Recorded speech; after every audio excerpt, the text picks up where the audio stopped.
How to deactivate an endpoint.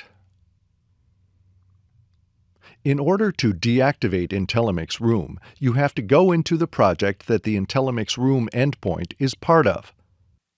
Note these changes in Designer version 4.5. Locations have been renamed as rooms. You no longer toggle between design mode and live mode. Instead, the room type Room Design converts to Room Live when the design changes are deployed to your devices.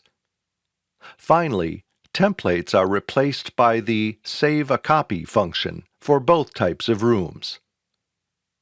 Within the project, you see the Licenses tab. Click on this tab and it brings up the IntelliMix Room installation in Shure screen. You will next select the licensed endpoint that you want to deactivate. Once your endpoint has been selected, click the Deactivate button. The Deactivate IntelliMix Room message will appear with a warning that tells you when you deactivate, this license IntelliMix Room will stop passing audio. Note, it's important at this step that you're connected to the Internet. Click Deactivate. The Deactivation Pending message appears. Click OK.